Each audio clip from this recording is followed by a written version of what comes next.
Welcome. I thought we'd do a spontaneous stream today. There was no short today. Hadn't had the chance to do it.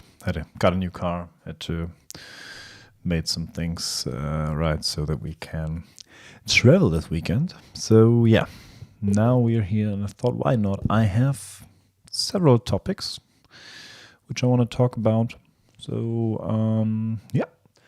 Let's note them down quickly. Let me just think should.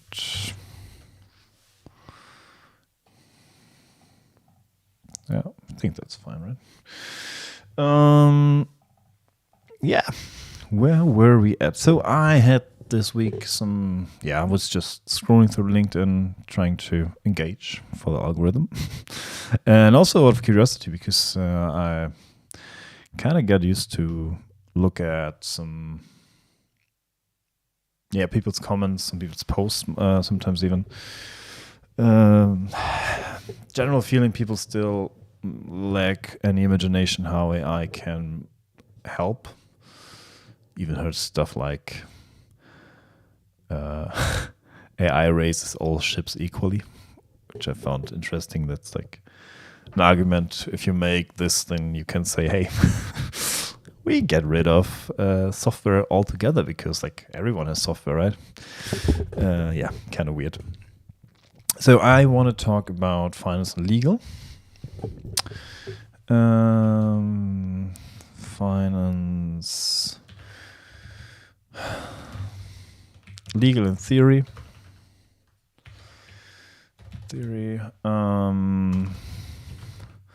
Finance in an actual system. Then I want to talk about relevance AI because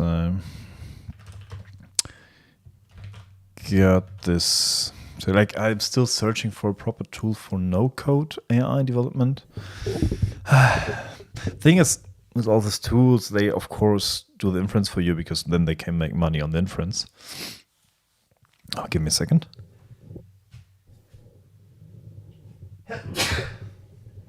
Yeah, sorry. So wait a second. What's that? Okay. That's that. Chat. Okay. Relevance AI is a new one. I didn't get there. Still not what I want to, but it has LinkedIn integration natively, as does Zapier. So I might just get back to Zapier. But yeah, let's see. Let's say where is Zapier? Because you have to pay for either of them. And I think Zapier. Thing is, I'm always like, I'm a coder, or was, or am. Yeah, I am a coder. And I'm pretty quick to jumping on code. But actually, it's not as healthy, even if you can, but like, it's just a lot of time went in there to save some time, because I still have some ideas. And for the finance stuff, like, I would love to try O1 Mini for programming. I guess I did a video about this week. We will take open routers approach, I guess. Well, let's see. I can also show you some O1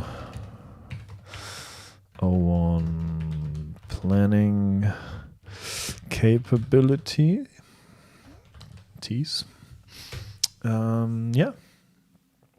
So yeah, I think that we will be readily finance later in stream. The last part, everyone else who's not into actually building something can jump off for the finance example, where we try to Scratch. Jesus Christ, Scratch. I can't write anymore. Scratch. I have to rebuild my setup, like, because I'm always off axis when I'm in front of the camera. It's pretty annoying. Okay. By the way, my brother who works at Google sent me this beautiful postcard from Big Sur, California, which, as I learned, is a really beautiful place, but pretty remote as far as I understood. Yeah, never been to California. Still have to make it to California at some point in the next years. But if AI goes on as it does, I'm pretty sure there will be opportunities. So yeah, switch controlling, generative analysis. The last part, I'm not actually sure if I can do this without proper prompt tuning and tinkering around and stuff, but I have a rough idea. Yeah, let's see. Let's start. So, legal. I had two topics. One was something that, as for a customer, I'm sure I'm not allowed to talk about this, so I won't. But I can talk about stuff with legal AI in general, and I'm actually talking about like legal work, like what I think it's called paralegal, like legal assistants, what they do, stuff that a lot of counsels on contracts do, stuff that a lot of counsels on contract checking do, stuff like that. So it all involves a lot of text and text comparison, and even if it seems a bit odd because it's a field that needs precision, I'm actually sure we already can do a lot of stuff with AI if we do it right. So I want to talk about this because it leads to understanding the mighty text understanding of LLMs. And yeah, like I said, finance later in the stream. This one I want to actually get hands on. I did not prepare anything, but I have a rough idea. So let's see how far we can get. I could actually, for what I've planned, we could use Microsoft's Copilot, but I still don't have it because I don't want it. There's no need for me, and honestly, to pay for a year in advance, also nothing I want to do. But maybe they changed this. Let me quickly check. Maybe we can add some Copilot, Microsoft Copilot too. Copilot. Oh, there's a completely new tab. That's interesting. Oh, I have to buy 6 licenses minimum. Oof. Yeah, that's not gonna cut it. Huh. Or am I reading this wrong? Copilot Success Kit data governance. I still don't get why you have to pay for Copilot Studio, by the way. Like, why? Like, if you want people to develop it, like, don't make development tools, like, for charge. Well, that's not it. Let me check licenses. So I cannot show you this part because that's actually my my company backend. So yeah, hope you're not mad with me about this. Okay. Copilot. Yeah, still no monthly license.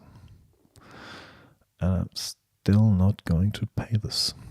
I have pretty much no use for Copilot. One thing I would like to, and maybe I will buy this when it gets more, is actually for the meeting summaries. But until then, I'm sorry, Microsoft. Not gonna cut it. I think there might be even a Copilot there might be even a Copilot for Office standalone.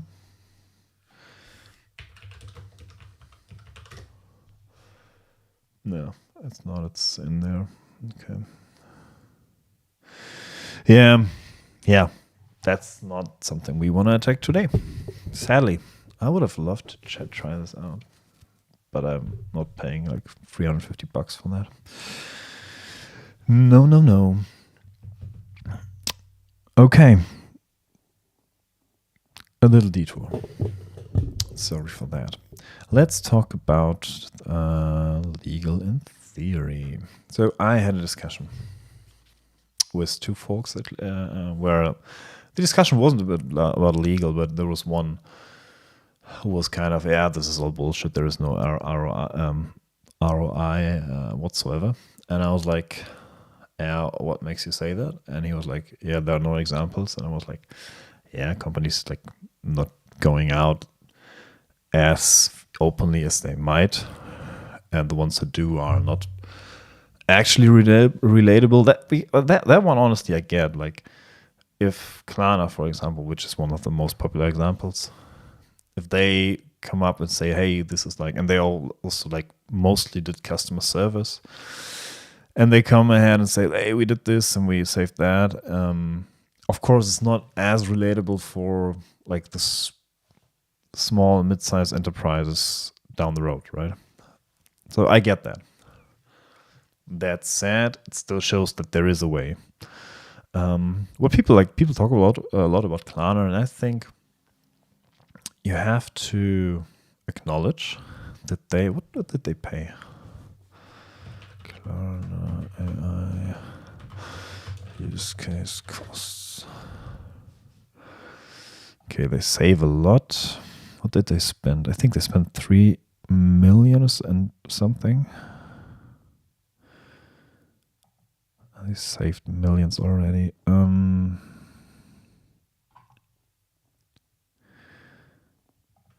2,000 customer service.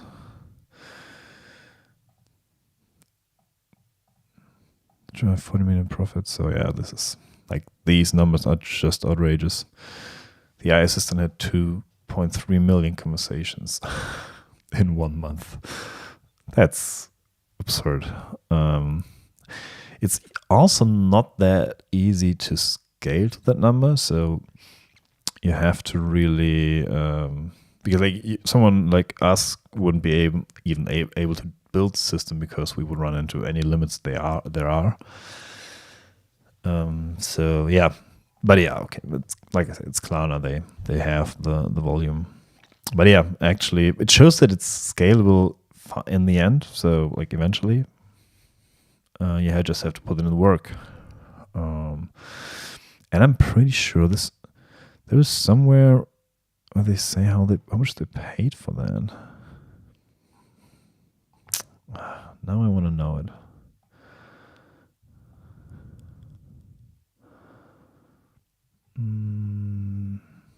Run rate saved.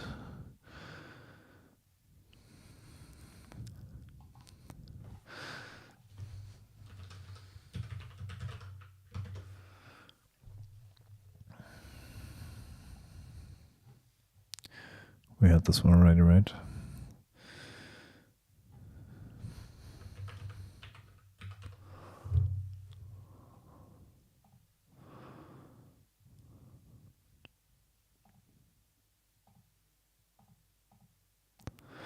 Also, Klarna just announced that they are getting rid of a lot of software systems because they now can build stuff themselves pretty easily. So that's also something. Sorry, I can't find the number. I'm pretty sure I read how much they paid.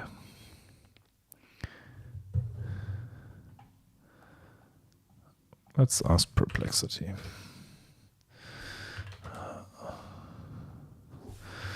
How much did Klarna pay to develop the AI system for their customer service?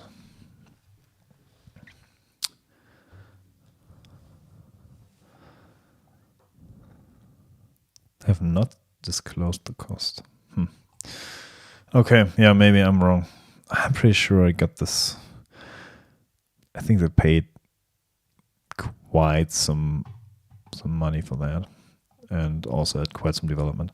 The thing people don't understand, and I give them that. Like, of course, AI in and of itself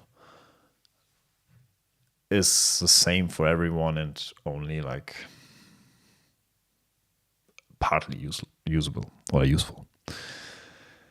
That said, if you actually put in the work, if you actually do some proper analysis of what you need and do some proper and set some goals, and you can even calculate this beforehand. You can set goals and you can calculate what margin of like what would success look like.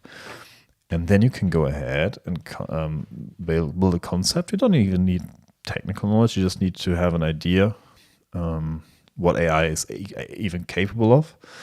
So, and if you have this idea, we do this with AI cards. We have some cards which are like categorized, and each card also has some examples in it. So when we take these cards, show them to customers, and then or to their like employees, and then they like work with us together. Like we guide them and they work through the task and through the process they want to automate, and we get to a solution in the end. And then we choose 1, 2, sometimes 3 of these solutions, and we make actually a plan to implement them. And actually we make a prototype to actually show that it works. And that's what you need. Like that's actually the whole truth. Like AI, like in the nature of AI is really to this like big chunk of how did I say it? Like AI is like it's like a big cloud. Literally, it is in the cloud, runs other people's server, and if you want to not have it like rain in the ocean where it doesn't matter anyway, you have to guide the cloud to the spot and narrow it down to the spot you want the water, like, and you need the water. So, and that's basically how you go about creating anything with AI. Is your job is to get, because you don't get input A and get output B anymore. You get input A and you get output A, something between A to F. And then you have to, like, we have 2 jobs. One job, narrow A to F down to A to D. And the second job is learn how to work with A to D. And that's basically the task at hand. So, yeah. I find it, and then I've like looked up the guy, and he's like at some legal firm's partner, whatever. I don't get legal firms at all. Like besides what I've seen from American legal shows, that does not apply to Germans, and not apply to the German legal system. Even if we also have this partner structure stuff sometimes. Or often, I like I said, I don't know.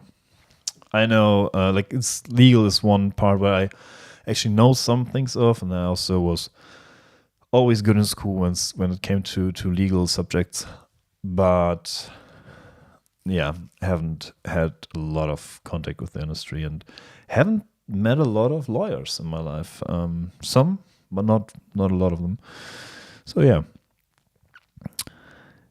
why is it funny that especially legal guys are like, this is all bullshit and it's not useful at all?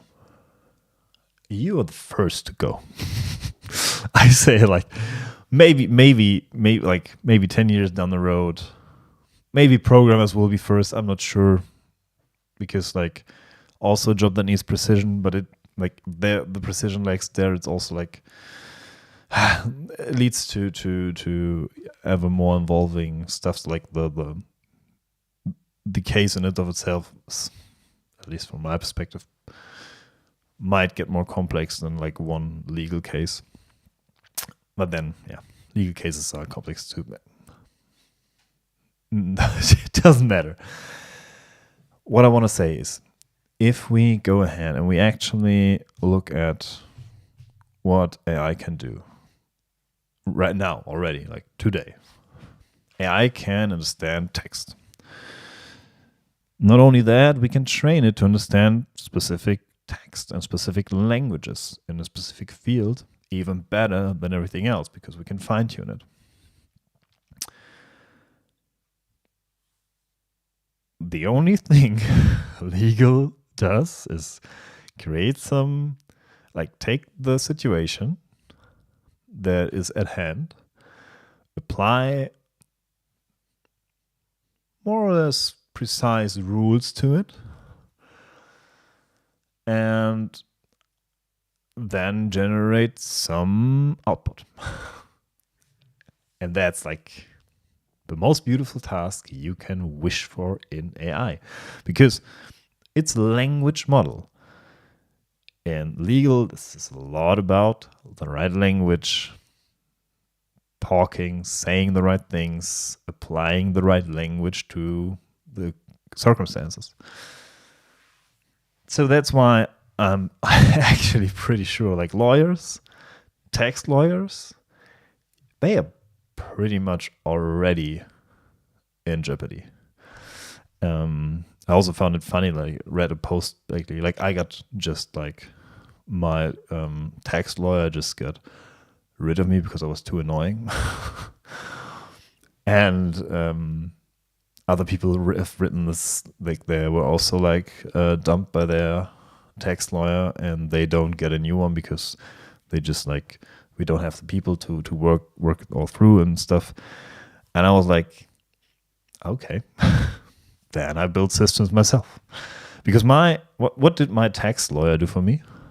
I gave him my documents, her for that matter, which, like, 80% she got right and 20% always go through. Like, I don't know why. On every upload, I'll check again and again that all the documents were there. They were just not applied. And which kind of got me frustrated. And I was like, your upload thing either doesn't work or you don't do your job. And they was like, no, everything's right with us, and we are not the failure. We are not the point of failure here. And I was like, okay, good. So now I think I can actually show it to you. I built a system just for fun, like, was an afternoon or something. I took Claude and I just uploaded data to it. Let me quickly spin it up.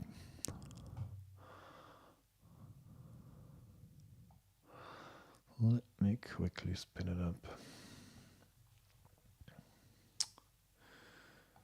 So, open recent. More.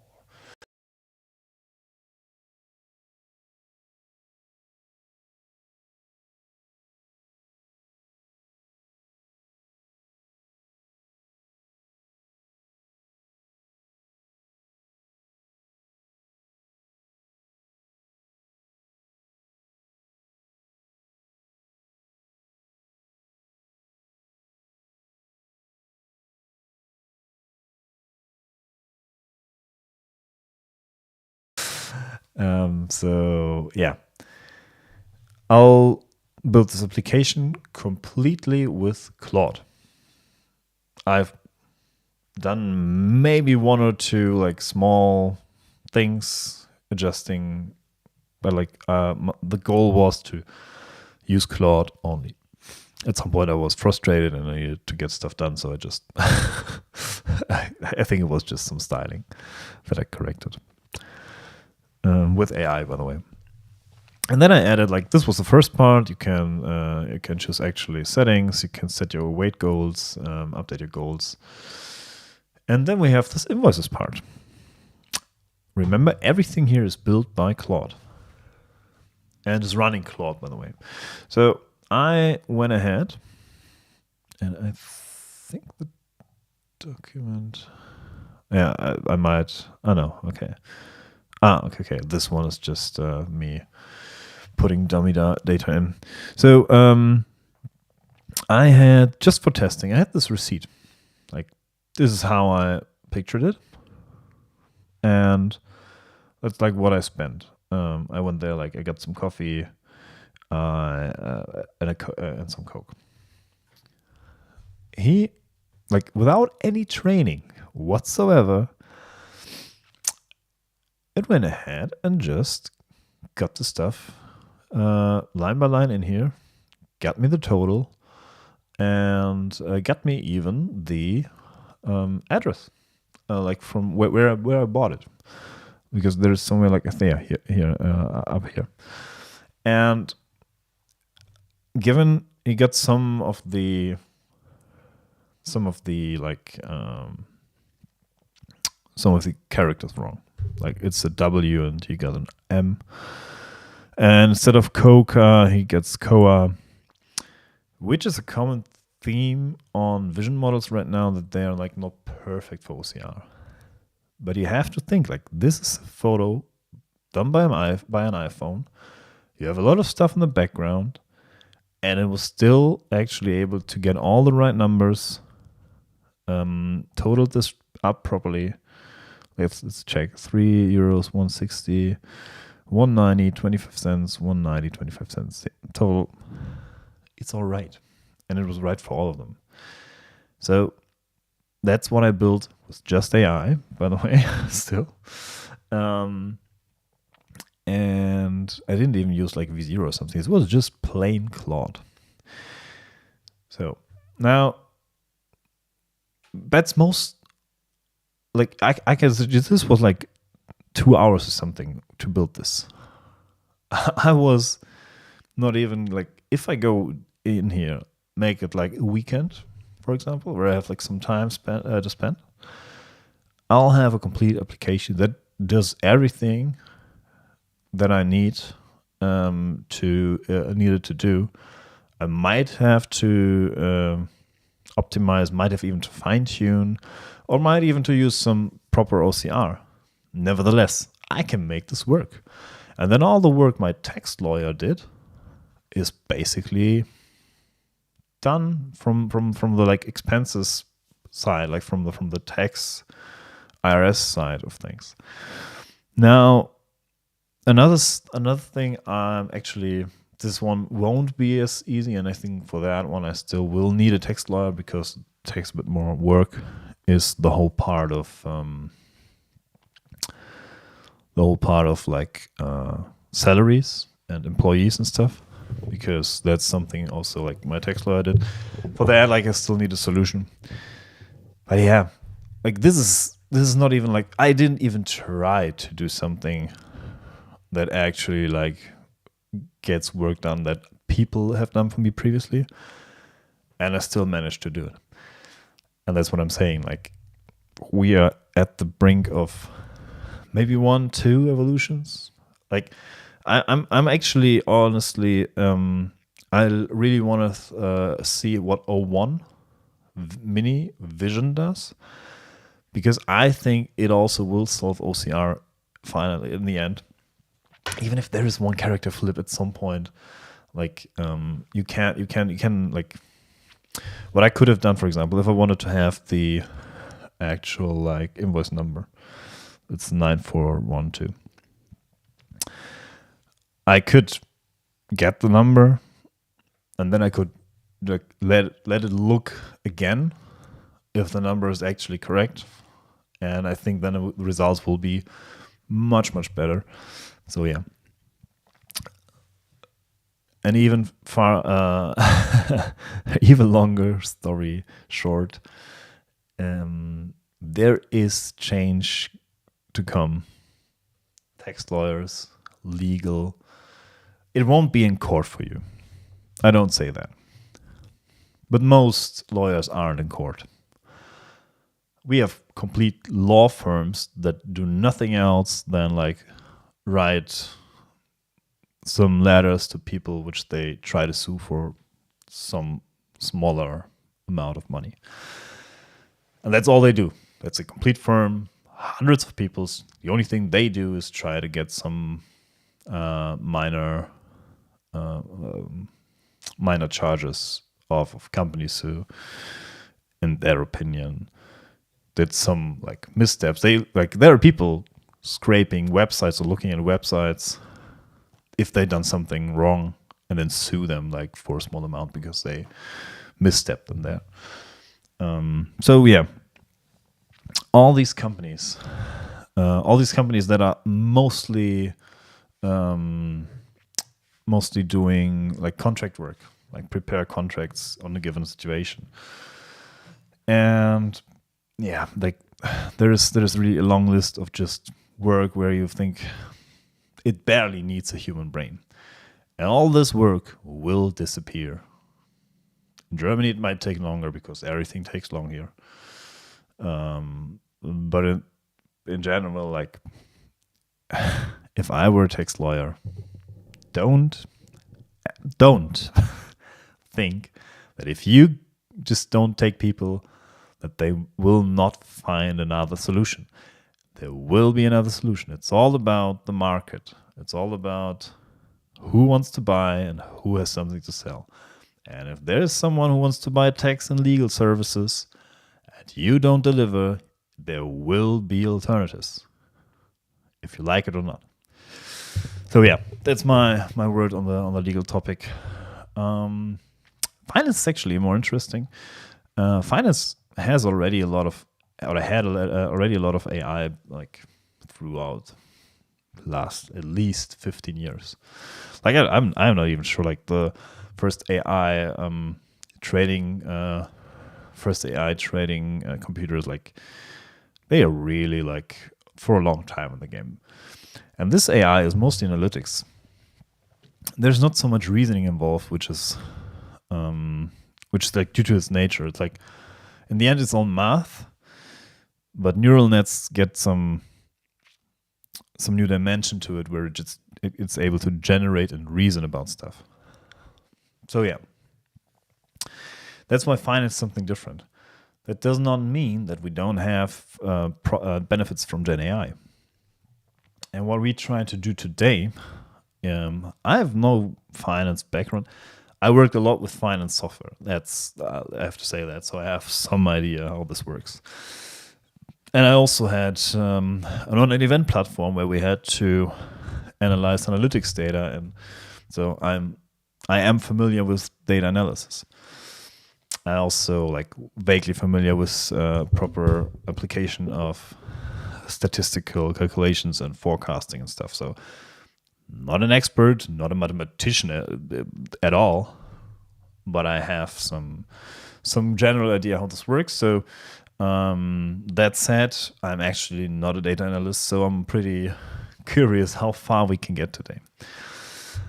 Okay.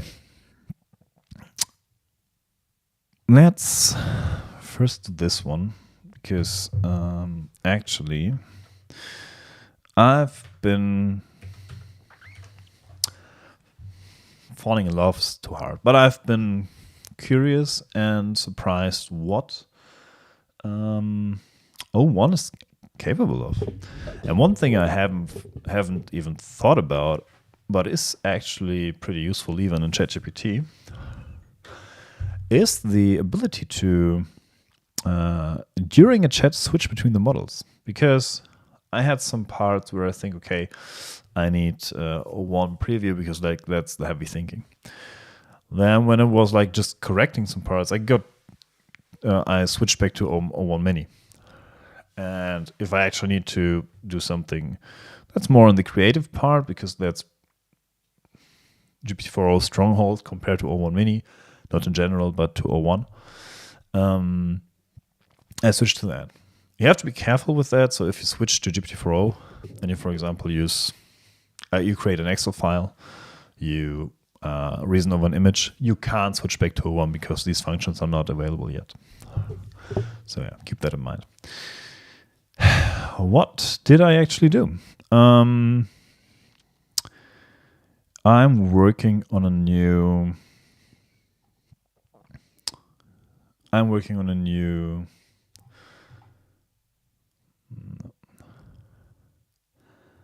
Yeah, this one. I'm working on a new course. And without going into much detail, I wanted to have an I wanted to have a plan for having like a course on how you as a business can evaluate your people and how you can apply best practices to what you do with AI without the need for someone to come in, like just test, improve, and apply. Like my idea was to have a chatbot that actually helps you, like as a consultant, basically, where I can like throw my knowledge in. So we came up, we iterated on it, and yeah, you see, like it's been pretty long. In the end, I had something I was really satisfied with. Like this first version was completely missed the mark. Got general AI stuff, which I didn't want. I wanted Gen AI, and how good am I in Gen AI? That's what I wanted to do. So yeah, that was a really nice experience. I really liked that. I started with O1, and you see I got to O1 Mini at some point. What I'm missing here, and that's actually something that's solvable, but not in ChatGPT, sadly. It's a lot. And the thing is really verbose. That does not mean that these information are not good. This just means that, yeah, whatever we do, we need some artifacts feature or something. Like the thing is with Claude Artifacts, it's also not perfect because Claude Artifacts like it still blows up the context, even if they have context caching and all this beautiful stuff. It still like blows up the context a lot, and you like actually recognize it. I have today. I was generating a profile. Where is it?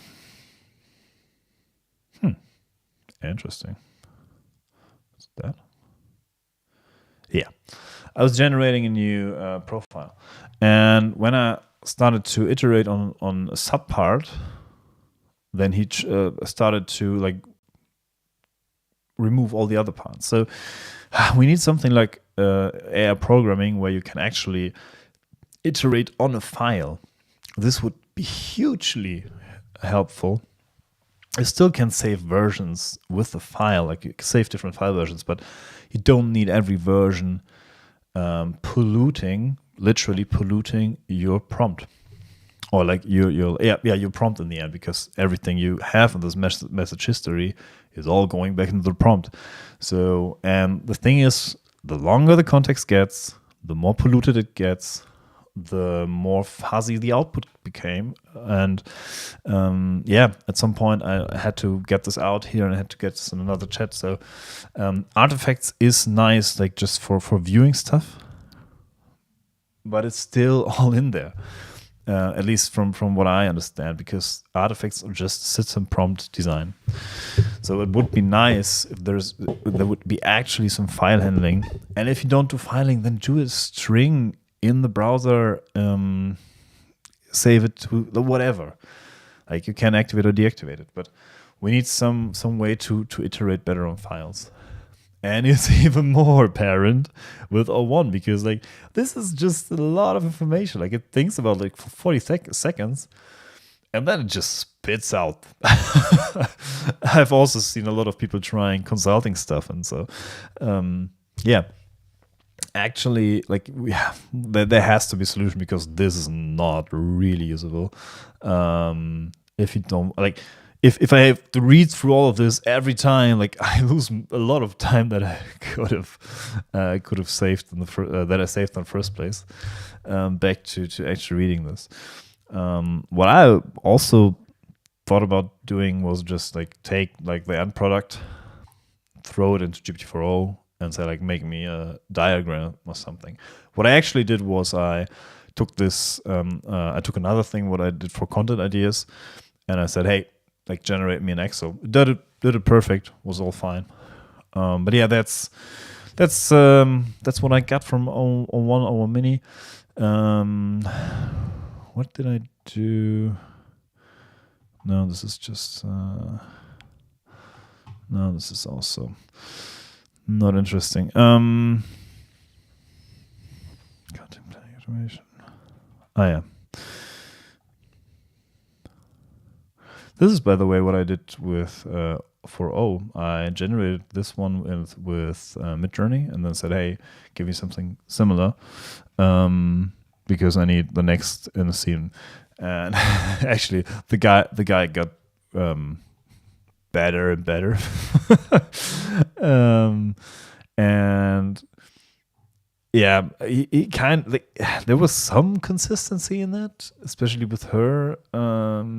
But yeah, it wasn't perfect. Was good enough for the video, by the way. If you haven't seen it, like the short, I was a bit proud about it. Have a look on YouTube or LinkedIn, where I explain hallucinations. One thing I didn't know was really cool, because you can just like I needed this tie removed. And I tried like 5-6 prompts. Then I clicked on the picture and I was like, "Oh, what's this?" You can say edit image. Didn't work still. But then I said, "Hey, I can mark this." And then for the selection, I create a prompt, and that worked like a charm. That's the result, by the way. Like, just remove the tie, everything else stayed the same. Yeah, it's pretty nice. It was a good experience. One thing I found funny, like now the last image, he proudly presents her to the paper with confidence, that this is what she's searching for. And like, this is the guy we had, still a handsome guy, but confidence let him became blonde, have like a more pronounced jawline, and yeah. I found this really funny. I was like, "Please try again. Keep his clothing, hair, accessoires the same as in the previous image." Still got, and then I got the tie. Yeah, and then I tried, and like it didn't remove the tie. And then I found out that I can just mark it and then remove it, and that did the trick. But yeah, if you ever need a series of images, this works quite well. I was yeah.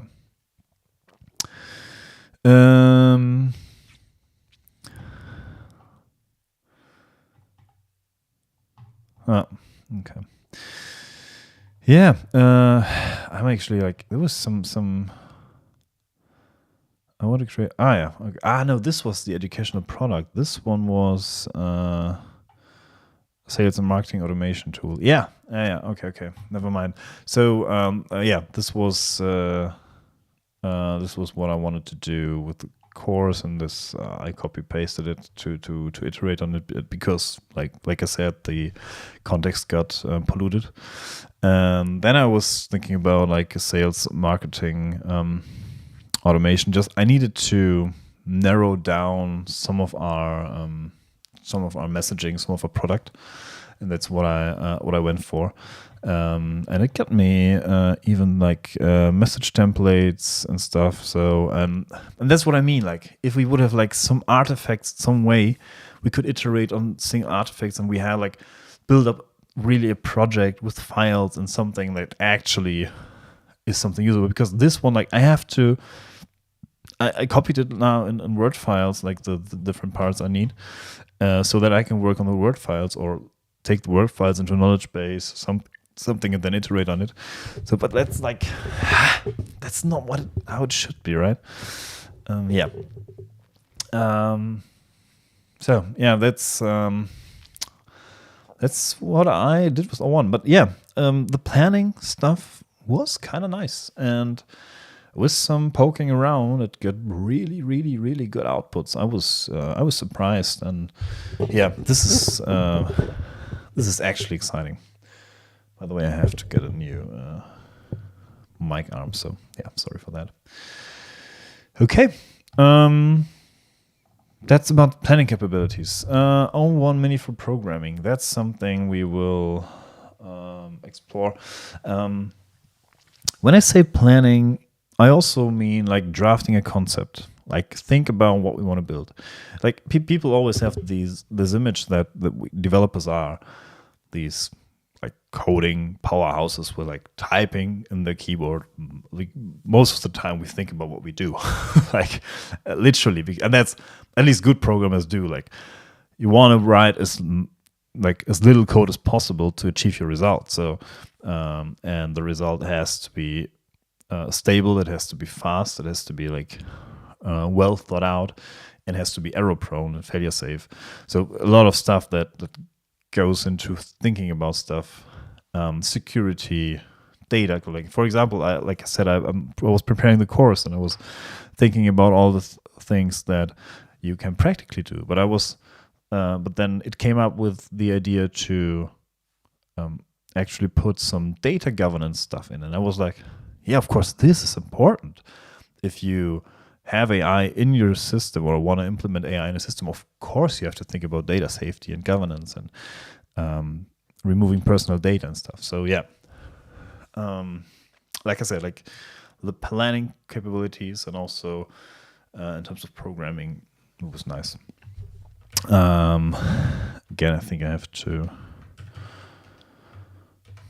move that because this is basically one block. Okay. Yeah. The financial example. Excuse me. The financial example.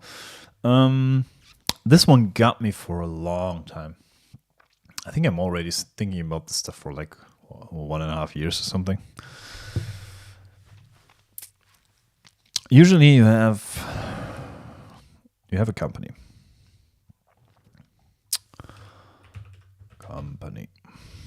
Company, yeah. This company has different silos.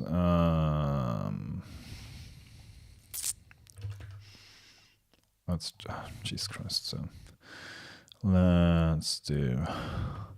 And our silos look like X today. So let's say this is sales. This is purchasing. Purchase. And this is actually HR. Let's just take these three. There's a lot more that affects your bottom line, but these are basically like you sell stuff, you buy stuff to sell stuff, HR. And we just let's assume it's a retailer, so we don't have our own production facilities, production line. Now all these like produce data, and in the end you have a bottom line. So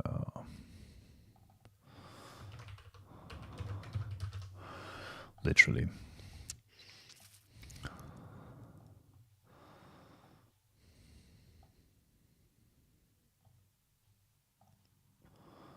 I should use the keyboard more.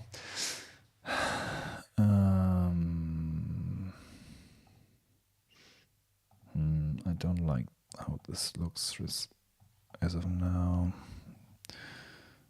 That's better. Data.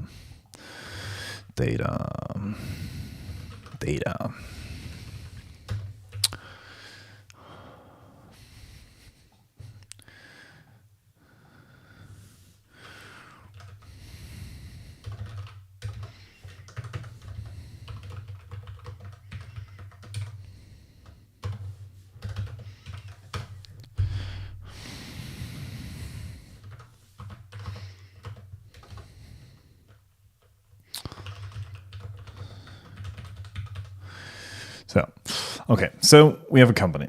We have sales, purchase, HR, some of it all. Now let's take it a step further. Now we have two companies, which belong. Let me quickly get this to some holding.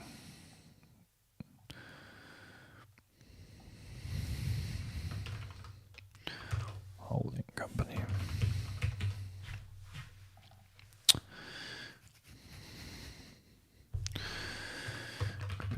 Germany. Let's also make it a bit more complex. Company Germany. Company. Let's say US. So now all this data even is different. Like your sales in Germany might, like your holding company, like your company in Germany might have completely different data. Well, not completely different, but they are different data because they have different tax systems they apply to, and they have also different things they sell. Maybe like the American market needs different cars with different engines, for example, as the German market. So, by the way, don't drink anything with gas when you stream. should be something to think about. Nevertheless, so yeah, you see, like this gets already more complex. You have to like these are like 100% belonging to the holding company, and so all the consolidation, like you have to do the consolidation for the company in the country, then you have to do it up here.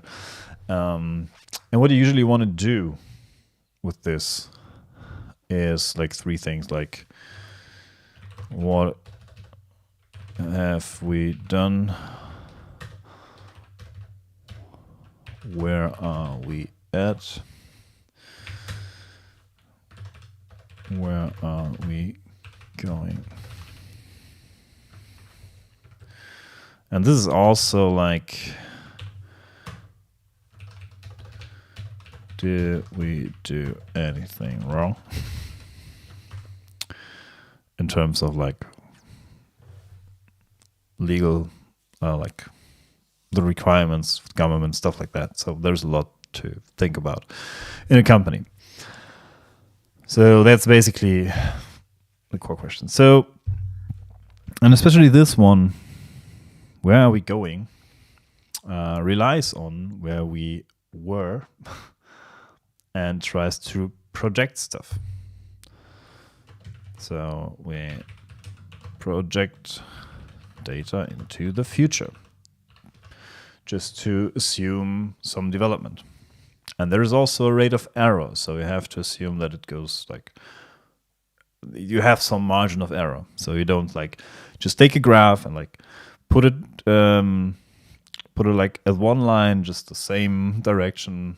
No, you like actually say like it might go the same route, it might go a bit above, might go a bit below. And the further you go down the timeline, the time axis, the further away, like the more the best possible and lowest output like match. And it can also go all to rubbish if something happens like COVID. So okay, I think we set up like the general thing. So we have a lot of data from all these different parts of a company. They all go into like feed into a bottom line. And now we have these questions like, what have we done? Where are we at? And where are we going? These questions in a system, you have actual, like, not one, like, well, I have direct connection to someone who worked at a company who made like somewhere in the ballpark of $1 billion a year in revenue, not profit, revenue. And they have holding companies like, I think it was 36 around the world, or even more. Don't know. Doesn't matter. Now we go ahead and we want to say, hey, we need people to keep track of all of this. And first of all, get the data. Like, there are people in the holding company collecting data from every sub-company, 36, 70, 100. Like, there are huge holdings with a lot of companies. So what is it that we actually want? What we actually do? What humans do? Like, what does the human do? We have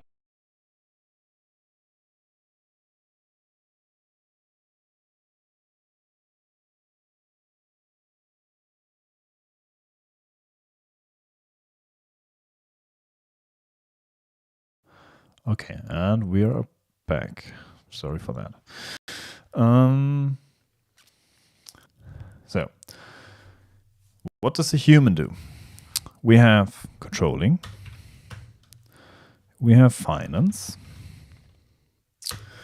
and we have executives.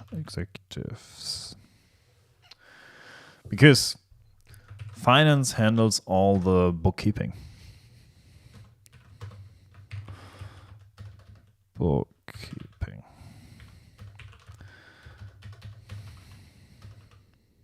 Jesus Christ.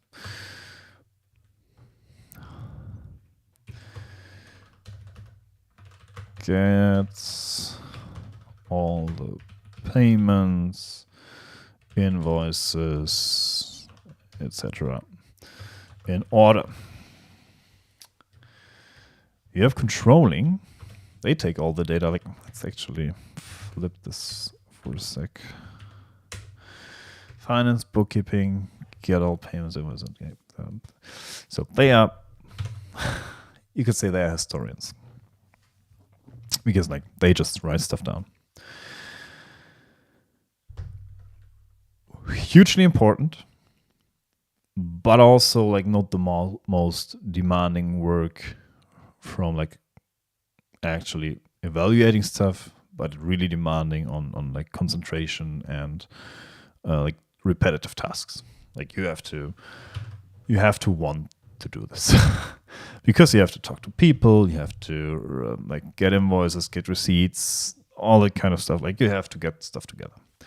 There's oftentimes also like the purchasing side and the sales side and stuff. So yeah, these guys get the numbers in from sales, like from everything you sell, not on an operational level, just like I said, bottom line.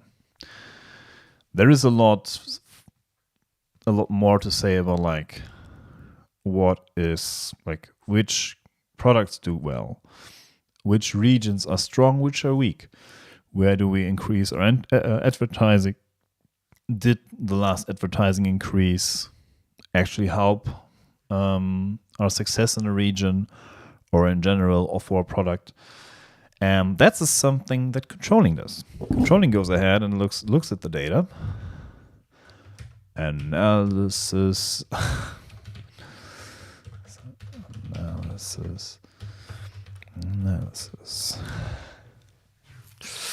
That's all they do. Sometimes they also collect data, but they mostly work. They live in Excel.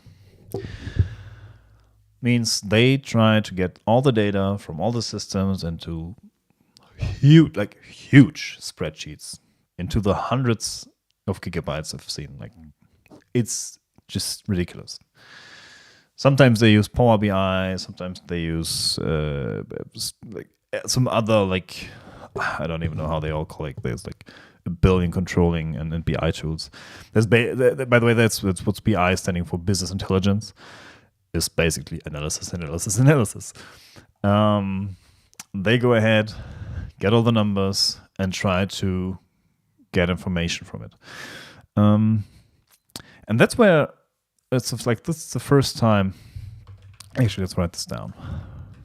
Try to get the numbers connected and get information and knowledge, because information and knowledge is not the same. Because you could argue the numbers are already the information. What you want to retrieve is actual knowledge about what is happening. So you could then, with that knowledge, decide. So controlling, prepare stuff, goes to the executive, and the executive then goes ahead and makes decisions. Sometimes it's your head of marketing where you say, okay, it looks like we need to advertise more, then we go ahead and advertise more. You might also be in a position where you have to check if a product is even worth it, or we have to relaunch stuff like that. Like these like a billion decisions. Like a controller could explain it a lot better. But that's basically what you do. You get all the data that finance is collecting for you. You bring that together with all the data you think you need, to then decide what to do next. And the better your analysis is, and the quicker also your analysis is, the better and quicker executives can decide, and the better you can steer the ship. So think about the Titanic. Like they had a course, and someone said, "Hey, there's an iceberg. It looks really small." If they had someone in controlling, he would have analyzed the data and would say, okay, there used to be big icebergs. We only see the tips sometimes. And if they would have had this knowledge quick enough, they could have decided to steer the ship in another way. And that also illustrates why sometimes it's crucial to make a fast decision, because you have to, you're part of a market, a fast-moving, ever-evolving market. So the sooner you get information, the better you can make decisions. Also, the quality of information is, of course, necessary. Like, it's not only speed, like the quality of information has to be good. The analysis has to be thorough. It has to be checked. So there is a lot involved. So let's quickly write down what are the challenges. We want to get stuff quick.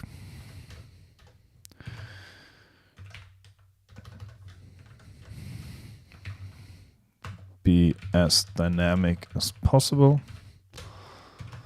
Make better decisions, which you can only do when you actually make better decisions, when you actually get high quality information or knowledge, for that matter. Okay. What can AI do now?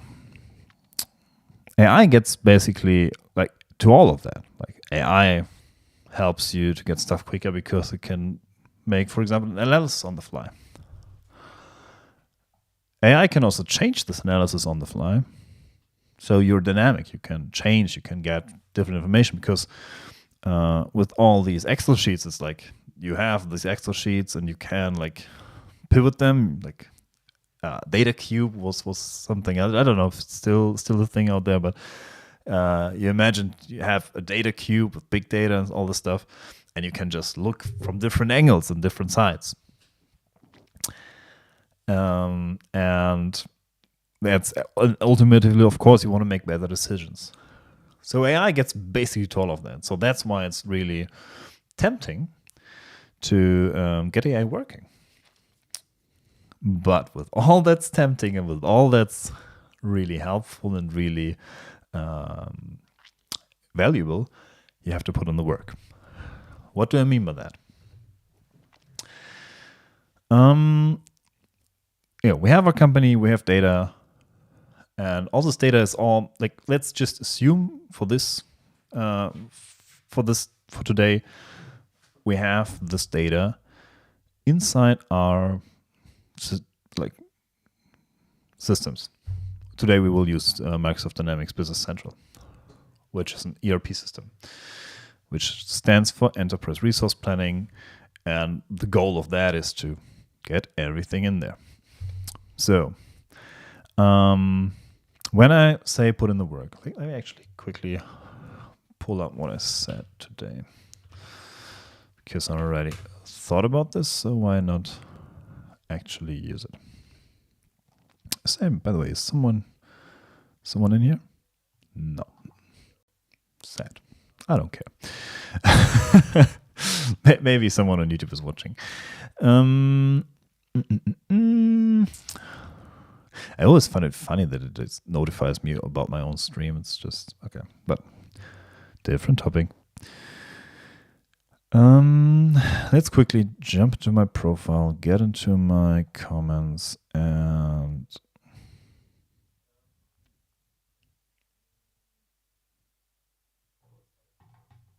oh, there's still. Why can I hear myself? Never mind. Okay, yeah, there we go. That was one of the comments, and sadly, people don't reply. Like if I told them basically what to do, and they were just ignoring me. Yeah, no, show original. Translation settings. Okay, no, that's fine. I said the following would be my approach. The first part can be approached like she said. Like what she wanted to have was that's actually that one. What she wanted to have was actually that for controlling analytics, what we just explained, and she wanted to have a pile of data here. Like he wants the AI to actually do like here you have a pile of data, see what you can find out.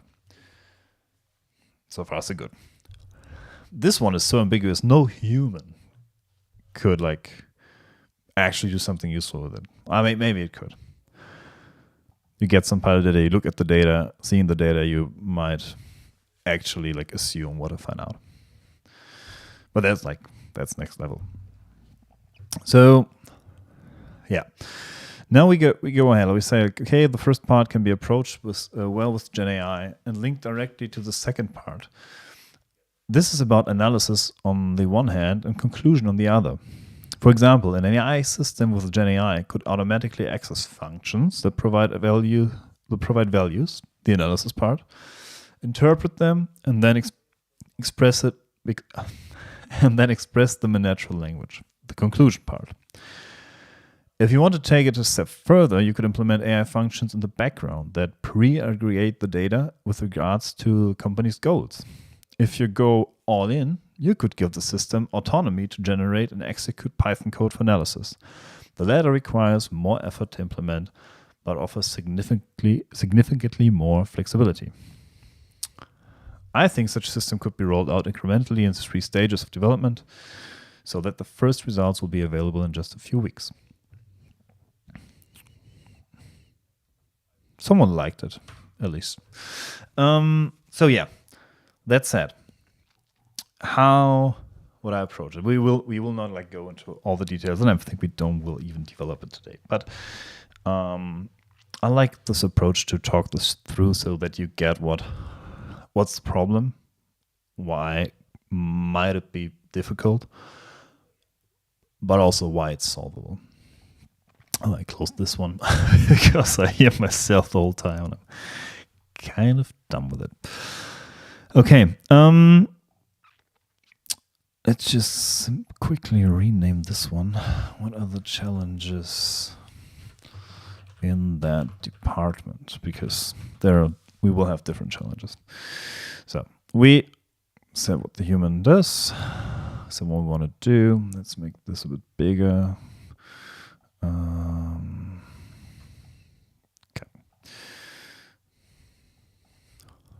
So we remember, what have we done? Where are we at? Where are we going? What does the human do? Yeah, finance gets the data in the system and makes sure it is correctly prepared, because if you book something in an ERP system, there is something that's called dimensions.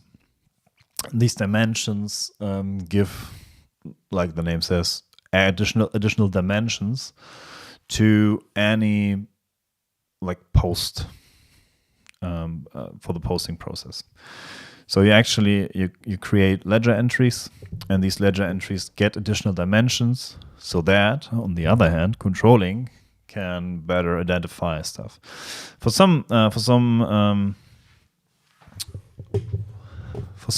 all nonprofits, basically, this is even more crucial, because they are, at least in Germany, legally binded to direct funds to the actual thing they were collected for. So if I collect funds for children in India, then I have to put the funds that I collect into children in India and for nothing else. And for example, we did software projects with nonprofits, and these nonprofits are only allowed to spend money that people gave them with no exact like way to spend it, because you can also just donate money to like any cause, and that's actually the only money they can use that is not for the cause in the first place. And everything else has to be invested to make a project happen that you collect the money for. So I hope that gives you some idea why we need dimensions in actual bookkeeping. Now, controlling takes this, including the dimensions, and with the dimensions, of course, can do better analysis, because dimensions could also if we have, for example, costs, it's like, where does the cost happen, and who belongs, like, to which department belongs the cost. Like I said, like, you have to imagine a cube, and you can look at stuff from different sides, and each side might be a different dimension to look at. Now, let's go to the AI part. I've let you wait long enough. I've said 3 steps. Let's take this. Step 1. Step 1 is basically, I have some, how can we, like, let's say this is our data. Company data. Then we have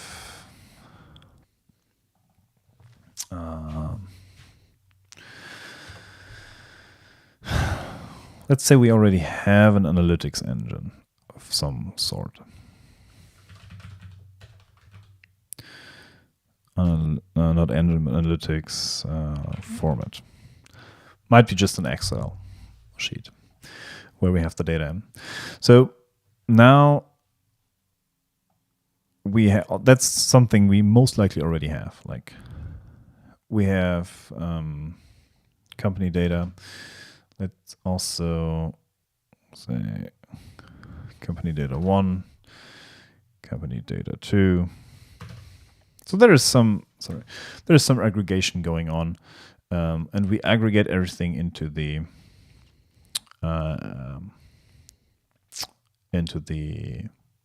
analytics format. Might be a BI system, might be Excel. Excel. I think it's the English pronunciation. Okay, now we have that analytics format. So this is something we most likely already have. Now what we want to do is to actually ask the AI something about that data, which we humanly pre-aggregated. Step 2 would be AI aggregation, but yeah, let's not get ahead of ourselves here. So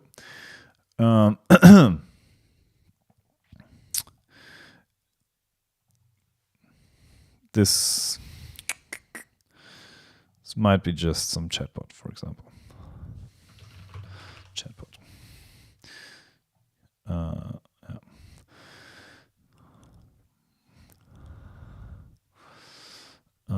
What would be the prerequisites? So it would take a question. Let's actually make a flow. I want to have a flow.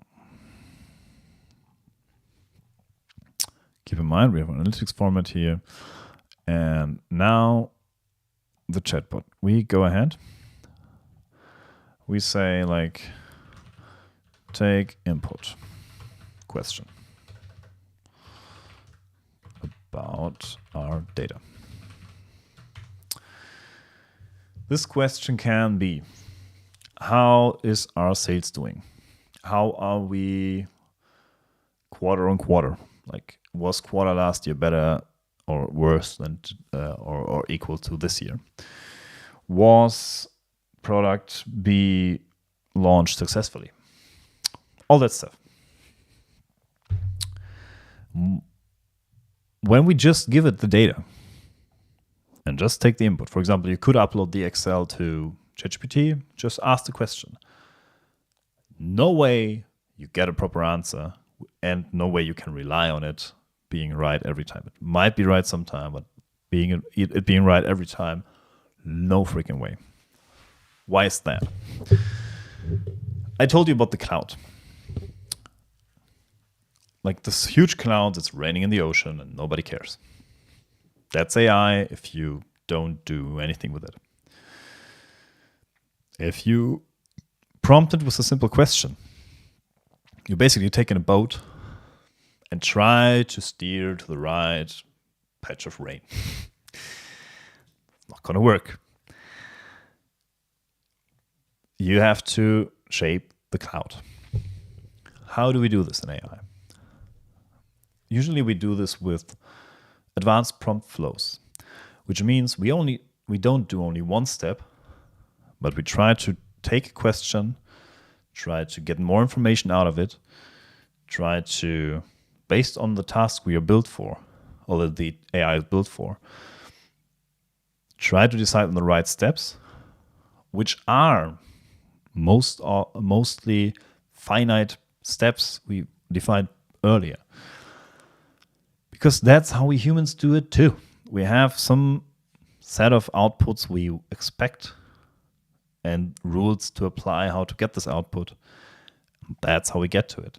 So why should AI be any different to that? And it's actually pretty much like that. So we go ahead, we take a question. Let's do a sample here on the side. How was the product launch?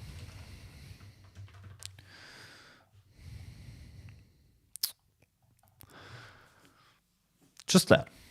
Don't say which product. We don't say when it launched. We just have to now figure out what to look for. Like, earlier before the whole ChatGPT stuff, I was thinking a lot about getting common sense into AI.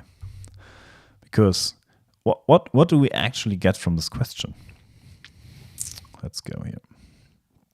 This question has a lot of information for us in context of the company. If like company B would ask me as a person on the street, how was the product launch? I wouldn't be able at all to give any answer whatsoever without getting any introduction or something. But we now assume someone, a human, in the company looks at it. First of all, what does the question say? What does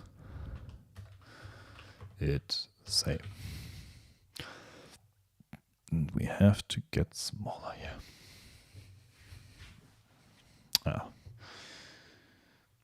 So, yeah, okay. You just, for now, it's fine. Okay, what does it say? First of all, there is a new product in town. I wish I could type. There is a new product in town. That means check for product that I don't had previously. So there is a new product in town. We have to check for a product we don't had previously. Or we, as a human, would maybe look up marketing and see, hey, did we have any marketing campaign for a new product launch? Stuff like that. But you have to translate these parts into something actionable the AI can do with the data it has access to.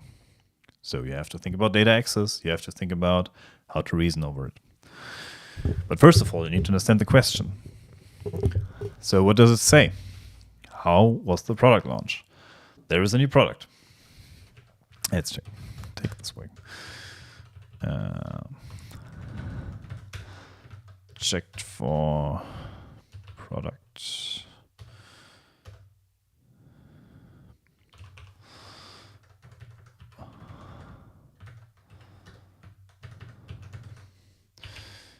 Didn't had previously.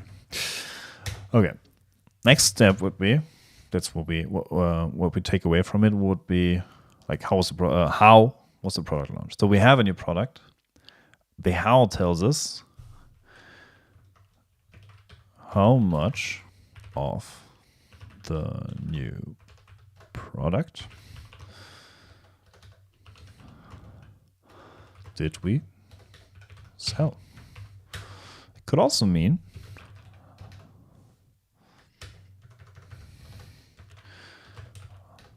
how much did we spend on ads.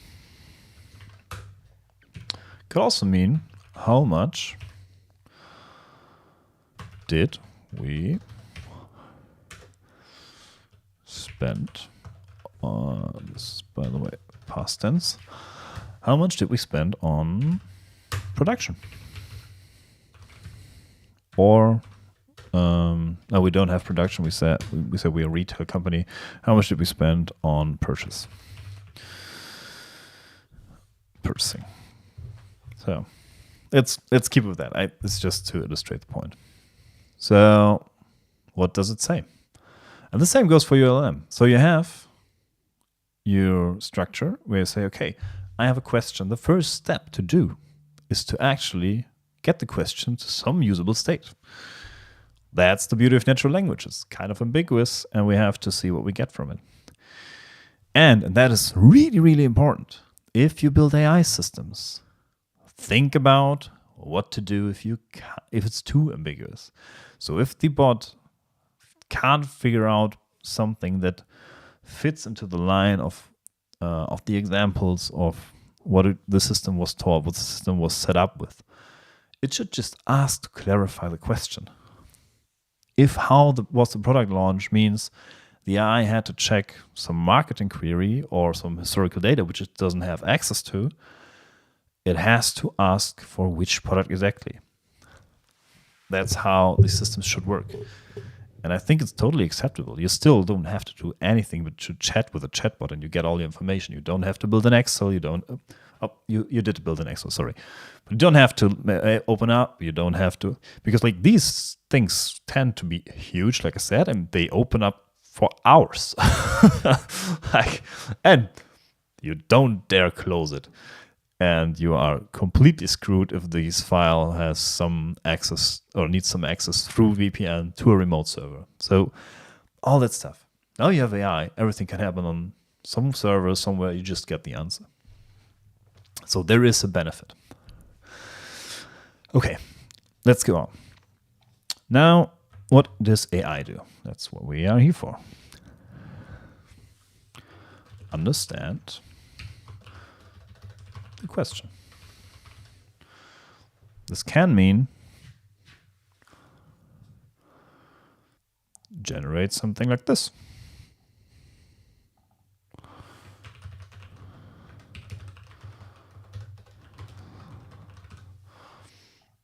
This also can mean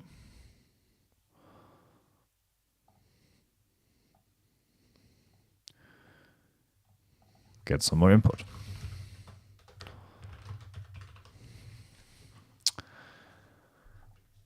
If I understood the question, then we go on. Next step, like this, that. And let's do all the steps that don't generate an answer directly. Let's just make like this, because that's stuff that goes in the background. The user don't even gets to see it. Basically, the thinking part of O1. Okay, now we take the input. We understand the question. Then we go ahead and actually make a plan. AI also has to make a plan. So we have to go ahead. We make a plan. On how to answer the underlying questions. Sorry, it's a bit to take in, but yeah. I also don't like that this is so much. Okay. Because it's huge. Like, I have to make this huge too. Yeah. Haven't done this so much on the live stream, so yeah. Please be not as harsh to me. I don't care, honestly. I just like doing this. Okay, now we make a plan. What does it mean? Let's go back to our left side. Actually, I want to draw a line here. This line and no further. Oh, maybe that's fine. Okay. So, making a plan. First of all, identify the product. Oh, sorry. Wait a second. Identify the product. And we enumerate this one. So, first of all, we identify the product. Second, let's just take these 3 questions. How much of the new product did we sell? Get the find the product and get the sales numbers. Third,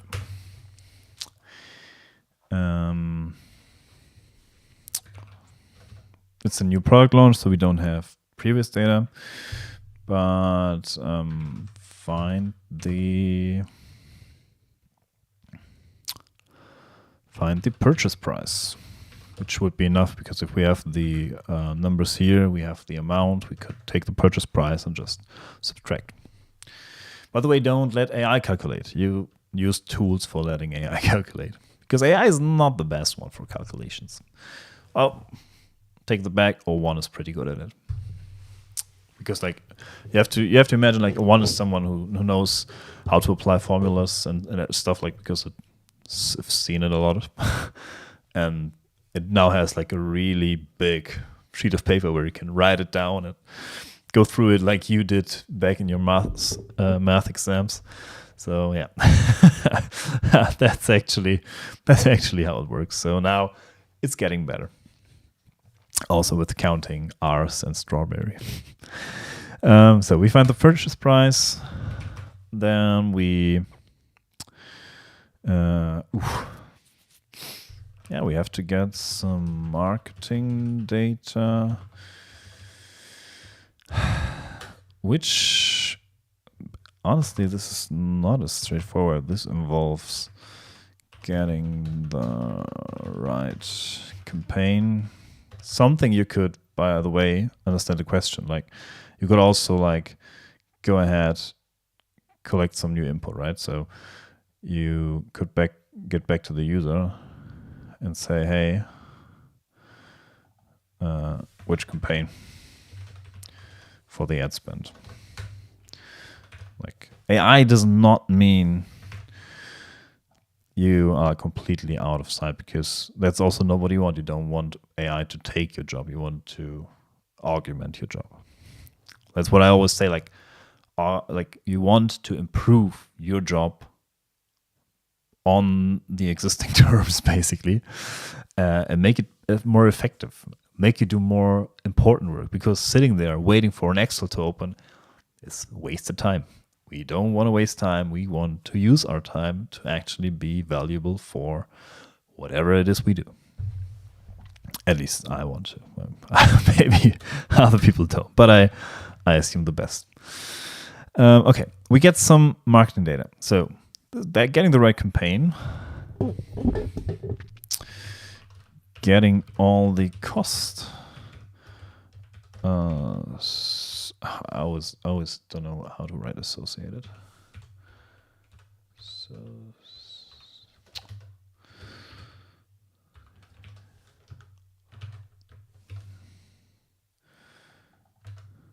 Jesus Christ. Associated. I have to remember that. Get all the costs associated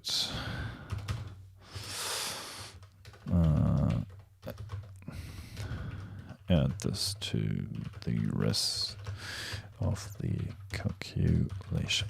By the way, if you have things like this, where you have to actually identify AI, identify data, collect data, make a file. Like, make your process in a way that it can actually write stuff down. So you don't, like, the thing is, AI tends to be polluted if you have too much stuff in your prompt, which is not related to each question. So, for example, you have the whole conversation. You have, like, you got the understanding and stuff and, like, everything. You have, like, a big chain of thought. When you keep this all in there, it pollutes everything. And then you just, like, in the bottom, you have something like, yeah, please correct the last sentence. And it gets the whole big prompt and shoves it in there. Instead of just having, like, a summary or some point where we can, like, we don't have, like, not every aspect needs the whole thing. And by the way, AI can evaluate this. Like, we can have a small model with big enough context window to actually evaluate the stuff that you are doing. And this small model can be even trained to decide, okay, we need the whole context, or we need only this file. So that's what I say, like, you have to put in the work, otherwise it won't work. That's what makes me furious using all the AI tools. Like, they didn't put in the work. Like, they copied the API to ChatGPT from somewhere. They created a prompt, and that's what they sell as their SaaS solution, best whatever in the market. It's not.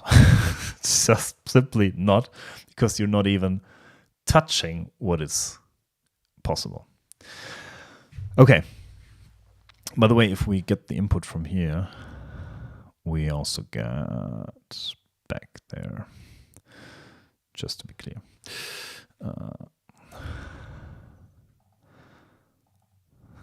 Yeah, okay, never mind. So, yeah, so, okay. Let's do a quick recap. So we have an input, we have a question. How was the product launch? Then we try to understand the question, which means we try to identify the underlying questions. We then take the underlying questions and we then identify a product. We find the product,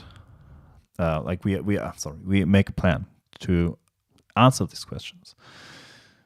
During this plan, creation of this plan, the AI will be able to identify when it needs additional information to actually answer it. So yeah. But yeah, now we have this plan. Next thing, who would have thought? Execute. Execute the plan. Step by step. Answer that question, answer that one. Get everything together, then give the answer to the human. Does it take longer than a prompt and an answer? Of course. But you also want quality, so you have to put in the work. Can't state this enough. Actually, in the background, we have a back and forth between these two. Call it data exchange. Well. Now, we understand the question. We make a plan. We execute on the plan. Get all the data we need.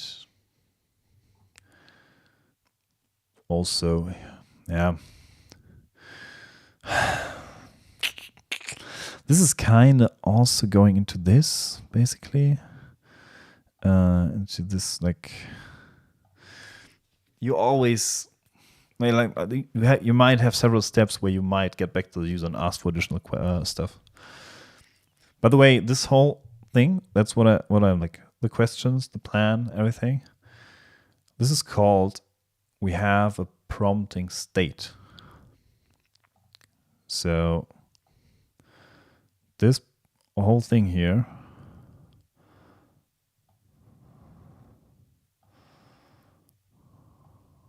let's just name it. It's the prompt state. The same you had before with all things programming, where you had to keep track of a state, of the program to actually be useful, this is how this works. So, because you have a question which is kind of loose, ambiguous, you could say, and you have to make the work. You have to get in and figure out what's the underlying questions, figure out what's the plan, save this whole thing in some kind of state. For example, we build a document, or we build a solution for documents, or retrieving documents. We pre-process documents and then we retrieve them depending on the question. It's also us trying to identify the right products depending on the underlying questions or the underlying problem. And then we cache this. We have this found document and we cache this like classic cache in programming. So we don't have to retrieve it every time. Same here. You create new information to answer the first question, save it somewhere, don't put everything in the messages, make it step by step, build something in like for interim, like temporary, and then hand it over. Okay. Now we executed on the plan. We could now just go ahead and make it easy to give it back. What I would suggest you to do, if you actually build something useful with your AI, is to then have some kind of evaluation function. Evaluate results. In our case, we identified the product, we found the numbers, we found the purchasing price. Evaluation has different steps for us. So let's make it like this. So, okay. Now, evaluation has different steps for us. What does this actually mean? This means that we have to find. Look, we have a state where we get all the data from whatever connections we had to call on. If you want to know how this works, we do this in some other session, or you can just ask me on LinkedIn. But now we have a project state. In this state, we now have we just write it down. We have the numbers. What now? First, check the numbers. Does stuff add up? Just like check the numbers. Does it look plausible? How do you do this with AI? You basically go ahead and give it either some rules or you execute like classical hard functions, which, by the way, I can write itself for doing that. Step 3. We are step 1.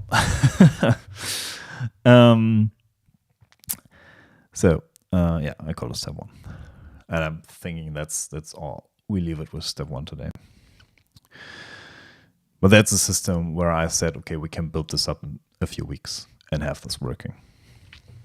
So we have the numbers. What now? We check the numbers, of course.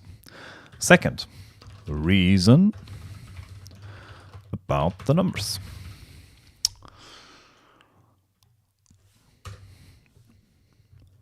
This means new underlying,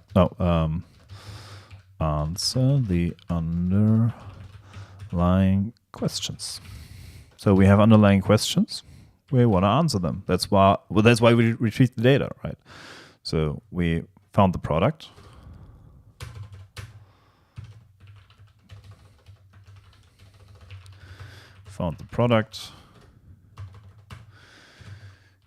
Got the expenses.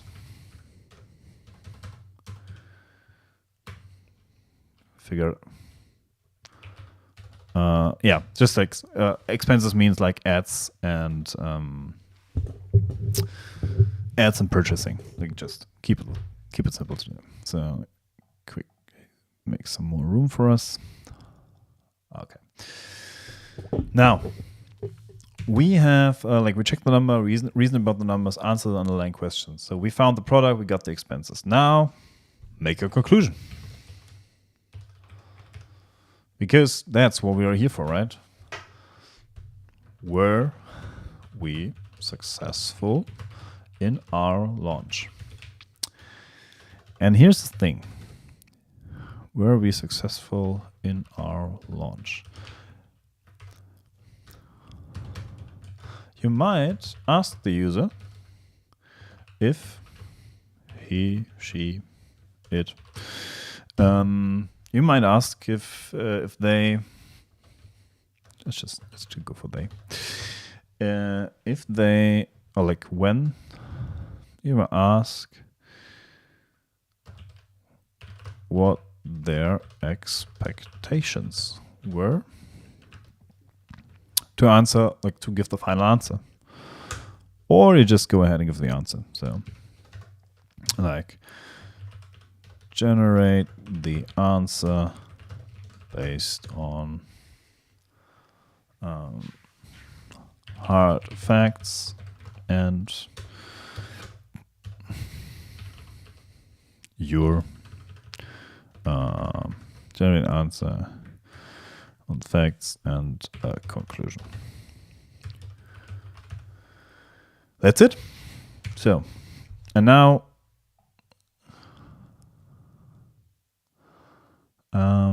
yeah, this belongs here. Like, now we're done, and we can go ahead, and that's something the user sees again. So we go ahead, just make it like this. Okay. And by the way, we do this.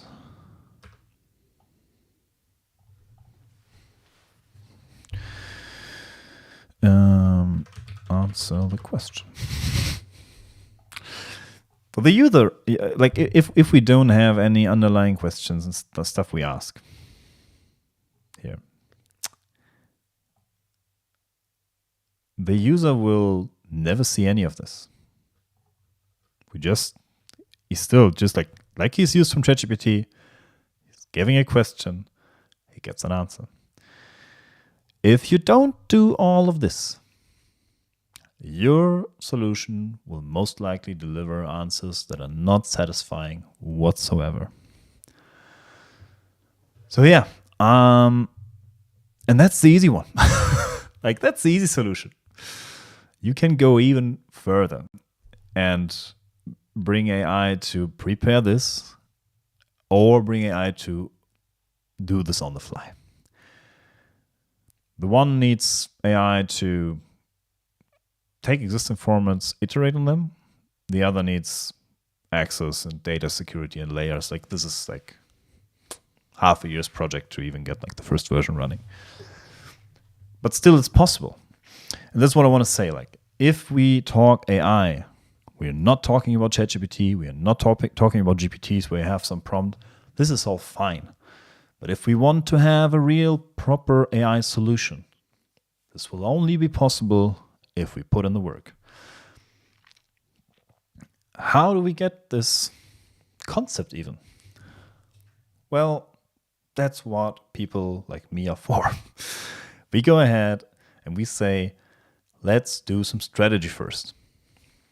That's what it's all about, right? We need some strategy. So, yeah. We started here. We have a company, we have company data, and we have three general questions. What have we done? Where are we at? Where are we going? Nowadays, in the human world, let's make it big here, like, just it fits. We have people doing finance for collecting the data. We have people doing controlling for analyzing the data. We have executives who decide on this analysis. And there's a lot of stuff in between which doesn't have any value add, which like doing a PowerPoint presentations, all that stuff. But that's that's also for automation. Open, not our topic today. Just want to mention it. The challenge in this department. What's my writing today? Department. Fuck me. Sorry, didn't say that.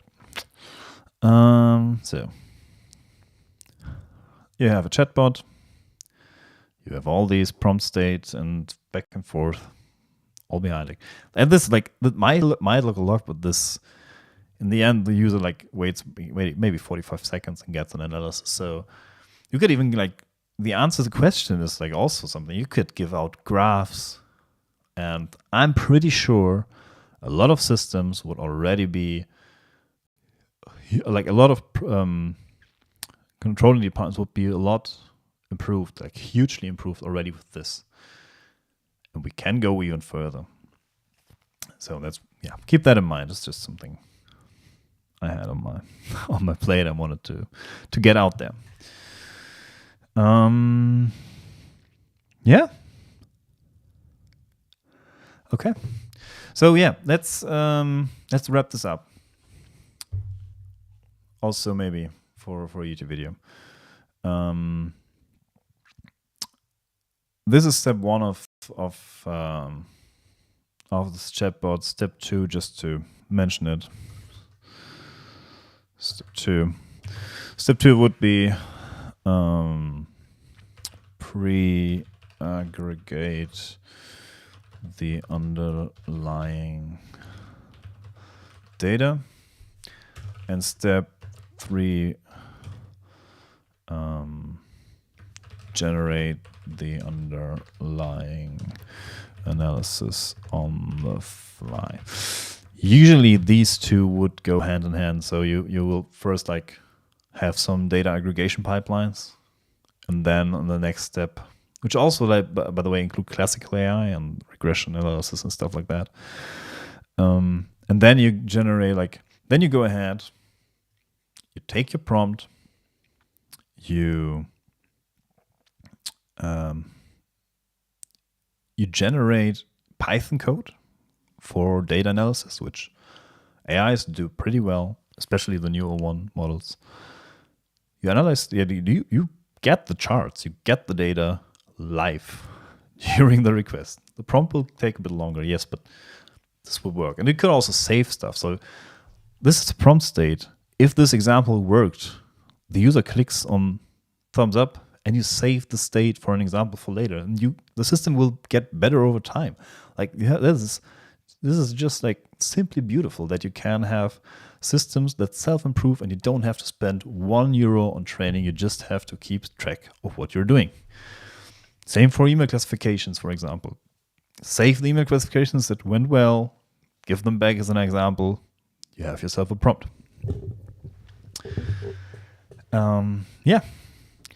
I hope this, I'll bet, kind of confusing stream was something, you found interesting, showed you what has to actually go into making real AI applications and make them work. This stuff makes things work.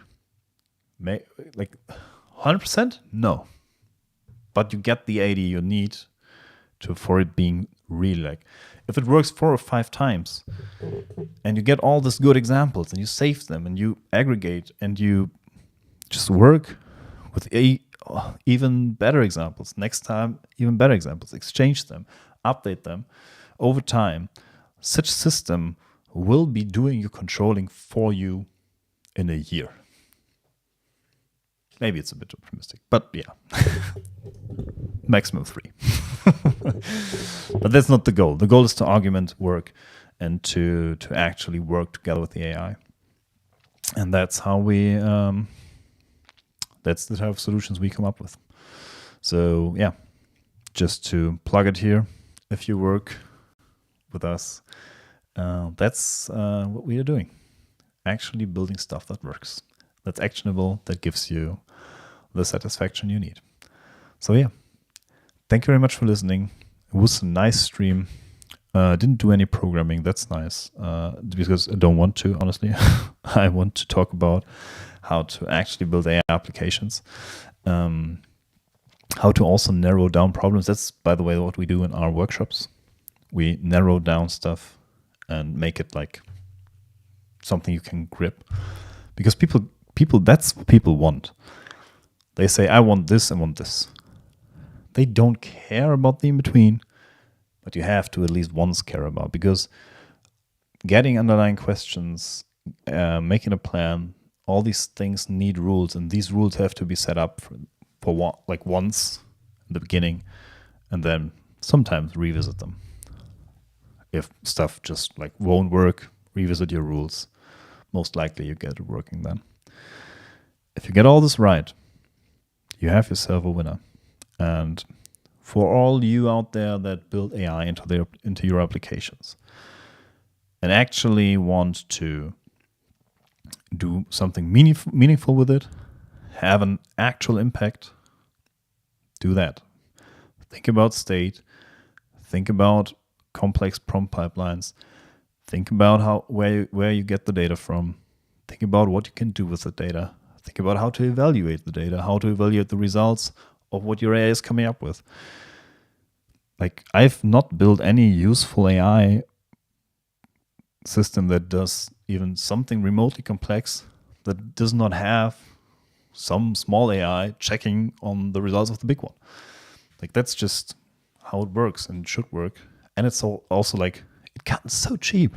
Like GPT-4o Mini is so cheap, and it's so good in just doing this one simple task. Look at the text, evaluate if it fits into something else we predefine. And yeah, that's how you do it. I hope this makes some of the thoughts that need to go into an AI project, better for you to grip. That said, it was really nice. I enjoyed this stream. And we even have like, I think we even had someone listening for 10 minutes or something. So I'll take that. It's a start. So until then, see you next time. Bye.